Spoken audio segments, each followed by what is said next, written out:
Hello दोस्तों, welcome back to my channel. बात करने वाले हैं extra books for extra grades class 8th में आप कौन सी एक एक्स्ट्रा बुक्स रीड करो जिससे क्या हो कि आप बाकी स्टूडेंट्स से आगे निकल सको और आपको वो आने वाले टाइम पर आपके फ्यूचर में बेनिफिट करें। तो जो आपके टेक्स्ट बुक्स हैं स्कूल की, उनके अलावा कौन कौन सी बुक्स आप पढ़ सकते हो जो आपके लिए फ़ायदा करें और इम्पोर्टेंट भी रहें।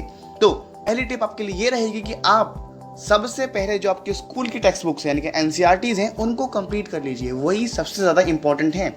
लेकिन आप उनको भी जब कर लेते हैं तब आपके पास ऑप्शन आता है कि आप अदर बुक्स पर जा सकते हैं, जिससे क्या होगा कि आपके पास थोड़े और क्वेश्चंस होंगे करने के लिए और आपको वो कॉन्सेप्ट थोड़ा अच्छे से क्लियर हो जाएगा। तो आप अदर बुक्स पे जा सकते हैं। अब वो कौन कौन सी अदर बुक्स हैं उनके बारे में डिस्कस करेंगे। ठीक, तो मान लीजिए आपने एनसीईआरटी कंप्लीट कर लिया, उसका एक बार रिवीजन भी कर लिया, या फिर आप चाह रहे हो कि मैं एनसीईआरटी ना पढ़कर कुछ और पढ़ लूँ, तो मैं क्या करूँ। तो शुरुआत करते हैं हम मैथमेटिक्स से। मैथमेटिक्स के लिए कौन कौन सी बुक्स हैं, वो हैं कि अगर आपने एनसीईआरटी कर ली है तो आप उसके बाद एनसीईआरटी एग्जाम्पलर कर लीजिए मैथमेटिक्स की, या फिर अगर इसका मन नहीं है तो जो बाकी बुक्स हैं R D Sharma, R S Agarwal और एम एल अग्रवाल, तो इन तीनों बुक्स में से किसी एक को आप कर सकते हैं। ठीक, बहुत सारे आपको इसमें क्वेश्चंस मिलेंगे, एग्जाम्पल्स मिलेंगे, तो उनको करोगे तो आपकी प्रैक्टिस हो जाएगी और मैथ्स में जितनी प्रैक्टिस करोगे मैथ्स आपकी उतनी ही स्ट्रांग हो जाएगी। तो बेहतर है कि आप पहले एनसीईआरटी कर लो, फिर एनसीईआरटी एग्जाम्पलर कर लो, और तब अगर आपको टाइम मिलता है, अगर आपका मन करता है, तो आप R D Sharma, R S Agarwal या एम एल अग्रवाल में से तीनों में से एक बुक कर सकते हो। ठीक, तो ये ऑप्शन आपके पास, इनमें से आप जो आपको अच्छी लगती है वो आप कर सकते हो। और इनमें से कोई भी बुक अगर आपको चाहिए तो नीचे लिंक डिस्क्रिप्शन में है, वहां पर जाकर आप इसको बाय भी कर सकते हो। ठीक, तो अब हम बात करते हैं साइंस की। साइंस में हम ले सकते हैं कि साइंस में सबसे बेटर ऑप्शन है आपके लिए एस चंद की अवेयरनेस साइंस, जो कि आपको राइटर मिल जाएंगे मंजीत कौर और लक्ष्मीर सिंह। इनकी बुक्स काफ़ी अच्छी होती हैं, एस चंद पब्लिकेशन की बुक्स, तो उनको आप पढ़ सकते हो।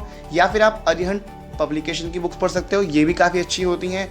और अगर आपको थोड़ा हाई लेवल का पढ़ना है तो आपको थोड़ा एक्स्ट्रा पढ़ना है, और अगर आप ओलंपियाड की प्रिपरेशन कर रहे हो तो आप ओलंपियाड बुक भी पढ़ सकते हो, जो कि उसकी अलग से बुक आती है, वो तो आप वो पढ़ सकते हो साइंस के लिए। ठीक, तो आपके लिए काफ़ी ज़्यादा बेटर रहेगा। लेकिन अगर मैं बात करूँ एनसीईआरटी साइंस की, तो इतनी वो छोटी है तो आपकी जल्दी हो जाएगी। तो अगर आपको अदर बुक्स पे जाना है तो आप इन तीनों में से कोई एक बुक सिलेक्ट कर सकते हैं। ठीक है, बट मेरा मेन सजेशन रहेगा कि आप अवेयरनेस साइंस को ही सिलेक्ट करें। ठीक, बाकी आप देख सकते हैं रिव्यू वगैरह, तो आपको मिल जाएगा। ठीक है, मैं अगर खुद बताऊं तो मैंने खुद पर्सनली अवेयरनेस साइंस पढ़ी है और बच्चों को पढ़ाई भी है, अपने स्टूडेंट्स को, तो मैं उसको सजेस्ट करूंगा। बाकी मैंने अरिहंत और ओलंपियाड नहीं पढ़ी है तो मैं उसको सजेस्ट नहीं कर रहा हूं, लेकिन आप ट्राई कर सकते हो। सबकी पसंद अलग अलग होती है, तो मैं आपको नहीं रोकता हूँ। और अगर आपको बाय करनी है तो फिर से लिंक नीचे डिस्क्रिप्शन में है और वहाँ से आप बाय भी कर सकते हैं। ठीक, अब हम बात करते हैं सोशल साइंस की।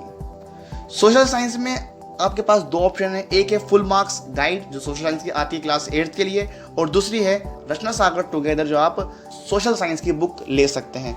अब दोनों में से बेटर कौन सी है? दोनों में से बेटर है फुल मार्क्स, तो आप उसको परचेज कर सकते हैं। बाकी रचना सागर भी अच्छी है, आप उसको भी देख सकते हैं, आप दोनों को चेक कर सकते हैं, दोनों ही बुक्स अच्छी हैं, आप उनसे पढ़ सकते हैं। लेकिन आप इतना इस पर टाइम वेस्ट मत करना, क्योंकि सोशल साइंस की बुक आपको एनसीईआरटी ही बेटर रहेगी। ठीक, बाकी पैटर्न वाले भी एनसीईआरटी बुक ही सजेस्ट करते हैं, तो मेरी टाइम में आप इनमें से सिलेक्ट मत करो, एनसीईआरटी पर ही फोकस करो। मेन फोकस आपका मैथ्स और साइंस पर रहना चाहिए, तो उसके लिए मैंने बुक आपको सजेस्ट कर दी है। अब बात आती है हिंदी और इंग्लिश की। तो हिंदी और इंग्लिश में हम पढ़ सकते हैं क्या, जो आपकी स्कूल बुक्स हैं वही आपके लिए काफ़ी हैं। एनसीईआरटी जितनी आपकी बुक्स है स्कूल की, उनके अलावा अगर आपको कुछ और पढ़ने का मन करता है तो आप न्यूज़पेपर रीड कर सकते हैं, जिससे क्या होगा आपकी रीडिंग स्पीड अच्छी हो जाएगी और आपकी रीडिंग स्किल अच्छी हो जाएगी। हिंदी अच्छी करनी है तो हिंदी न्यूज़पेपर पढ़ो, और इंग्लिश अच्छी करनी है तो आप इसका इंग्लिश न्यूज़पेपर पढ़ सकते हो। लेकिन सबसे बेहतर टेक्निक यही है कि आप पहले अपनी हिंदी और इंग्लिश की स्कूल टेक्स्ट बुक्स कंप्लीट कर लीजिए और उनके क्वेश्चन आंसर भी बना लीजिए। ठीक, तो ये थी सारी बुक्स जो आपको मैंने सजेस्ट की। इसके अलावा एक बुक और भी है जो रेफरेंस बुक है, ओसवाल बुक्स, आप खरीद सकते हो किसी भी सब्जेक्ट की, वो भी अच्छी बुक है, मैंने पढ़ी है। ठीक, तो आप इनमें से कोई भी बुक परचेस कर सकते हो। तो ये थी सारी बुक्स जो है क्लास 8th स्टूडेंट्स के लिए हैं, एक्स्ट्रा बुक्स जो वो पढ़ सकता है for extra grades, for extra knowledge के लिए। तो मुझे उम्मीद है कि आपको ये वीडियो पसंद आई। अगर पसंद आई तो वीडियो को लाइक कर देना, साथ में चैनल को सब्सक्राइब भी कर देना और अपने दोस्तों में शेयर भी कर देना। और अगर आपको इसका इमेज वर्जन चाहिए तो नीचे डिस्क्रिप्शन में लिंक है इंस्टाग्राम हैंडल का, वहां पर जाकर चेक करो, फॉलो भी कर लेना। और मन में कोई क्वेश्चन डाउट सुझाव तो कमेंट बॉक्स में लिख भी देना। तो चलो फिर मिलता है आपसे अगली वीडियो में, तब तक के लिए all the best, thanks for the watching and piece.